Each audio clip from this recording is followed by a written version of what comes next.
ఢిల్లీ మద్యం కుంభకోణంలో తన కుమార్తె ఎమ్మెల్సీ కవితను ఈడీ అరెస్టు చేయడంపై బీఆర్ఎస్ అధ్యక్షుడు మాజీ ముఖ్యమంత్రి కల్వకుంట్ల చంద్రశేఖరరావు మౌనం వహించడం ఆ పార్టీ వర్గాల్లో చర్చనీయాంశంగా మారింది. అయితే కవిత అరెస్టును బీజేపీ పొలిటికల్ స్టంట్గా రేవంత్ రెడ్డి అభివర్ణించినప్పటికీ బీఆర్ఎస్ చీఫ్ స్పందించకపోవడం రాజకీయ నేతలందరినీ ఆశ్చర్యానికి గురిచేసింది. కవిత అరెస్టు, ఎంపీ ఎమ్మెల్యేల ఫిరాయింపులు రాబోయే లోక్సభ ఎన్నికల్లో పార్టీ విజయావకాశాలపై ప్రభావం చూపుతుందంటలో బీఆర్ఎస్ కేడర్ ఆత్మస్థైర్యాన్ని దెబ్బతీస్తుంది. కానీ కేసీఆర్ మౌనం ఆ పార్టీ నేతలను కలవరపెడుతుంది. తన రాజకీయ జీవితంలో ఇది సవాల్ అయినప్పటికీ ఆయన పార్టీ నేతల ఫిరాయింపులను అడ్డుకోవడంలో ఆయన బిజీగా ఉన్నట్లు సమాచారం. ఇదే విషయానికి సంబంధించి మరింత సమాచారాన్ని మా హైదరాబాద్ బ్యూరో ప్రణయ్ అందిస్తారు. ప్రణయ్, చెప్పండి, మీ దగ్గర ఉన్న తాజా సమాచారం ఏంటి?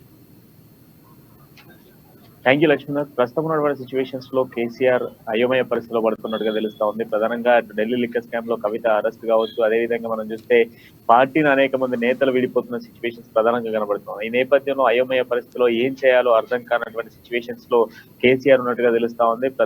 ప్రస్తుతం ఉన్నటువంటి నేతలు ఏదైతే పార్టీని నమ్ముకొని ఏదో ఉద్యమ సమయాల్లో ముందుకు వచ్చినటువంటి నేతలు ఉంటారు కావచ్చు అన్నటువంటి నేపథ్యంలో కూడా ఏదైతే గతంలో ఏ విధంగానైతే పైలట్ ద్వారా వచ్చినటువంటి సిచ్యువేషన్స్ ఉన్నాయో అదే విధంగా పైలట్ ద్వారానే మళ్ళీ వెళ్ళిపోతున్న నేతలే కనబడతా ఉన్నారు. పార్టీ కోసం పాలనలో ఉన్నప్పుడు కూడా పార్టీని నమ్ముకొని ఉంటారు కావచ్చు అనుకున్నటువంటి నేతలు ఏ ఒక్క నేత కూడా పార్టీలో ఉండట్లేదు. ప్రధానంగా మనం మాట్లాడుకుంటే కేసీఆర్ కు కుడి భుజం ఎడ భుజంలా ఉన్నటువంటి నేతలు కూడా వీడిపోతున్న సిచ్యువేషన్స్ లో రాబోతున్నటువంటి పార్లమెంట్ ఎన్నికల సమయాల నేపథ్యంలో కూడా పూర్తి స్థాయిలో కూడా బయటికి వెళ్ళలేనటువంటి సిచ్యువేషన్స్ ప్రధానంగా కనబడతా ఉన్నాయి. ఇప్పుడు ఉన్నటువంటి సిచ్యువేషన్స్ లలో కేసీఆర్ ఏం ఆలోచించినా కూడా అది ఫెయిల్ అవుతున్న సిచ్యువేషన్స్ ప్రధానంగా కనబడతా ఉన్నాయి. రాబోతున్నటువంటి పార్లమెంట్ ఎన్నికల్లో కనీసం సీట్లు దక్కించుకునేటువంటి దిశగా కూడా ఆలోచించలేనటువంటి సిచ్యువేషన్స్ లలో పార్టీ రోజు రోజు పడిపోతున్న సిచ్యువేషన్స్ కనబడతా ఉన్నాయి.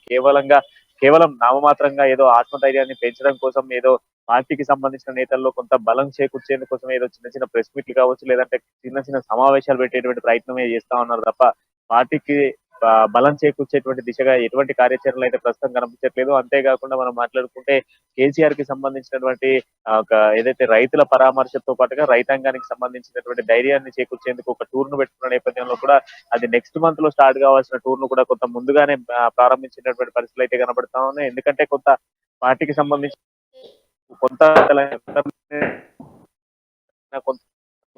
లభించవచ్చు. అంతేకాకుండా కొంత వాళ్ళ దాంట్లో ఒక ధైర్యాన్ని నింపే దిశగా కూడా కేసీఆర్ టూర్ ఉండబోతున్నట్టుగా తెలుస్తా ఉంది. ఈ నేపథ్యంలో కూడా ప్రస్తుతం ఉన్నటువంటి తాజా సిచ్యువేషన్స్ మేరకు మాత్రం ఖచ్చితంగా కూడా కేసీఆర్ అయితే అయోమయ పరిస్థితులు అయితే కనబడతా ఉన్నారు.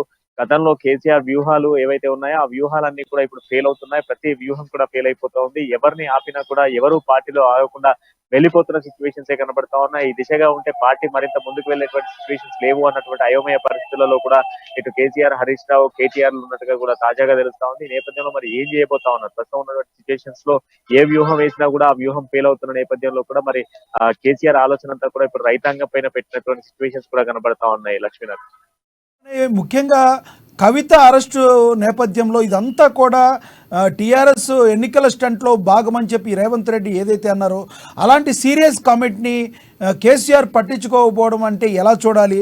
ఆయన ఏమన్నా ఫ్రస్ట్రేషన్లో ఉన్నారనుకోవాలా, లేదంటే ఇంకా ఏమీ చేయలేమని రక్తహస్తాలు చూపిస్తున్నట్లుగా అనుకోవచ్చా?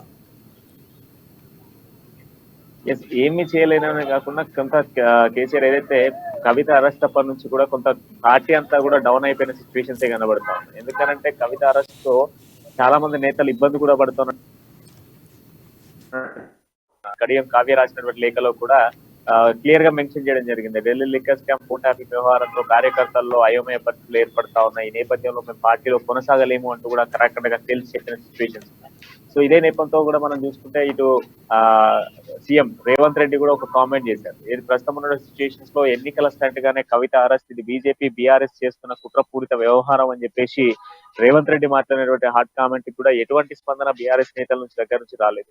కవిత అరెస్ట్ కేవలం ఒక వారెంట్ తోనే జరిగింది అనేది బీఆర్ఎస్ చెప్తా ఉంది. కేవలం ఒక ఆరోపణలు ఉన్న నేపథ్యంలోనే తనను అరెస్ట్ చేసి కావాలనే కక్షపూరితంగా కూడా అరెస్ట్ చేశారు అనేది బీఆర్ఎస్ వాదన కనబడతా ఉంది.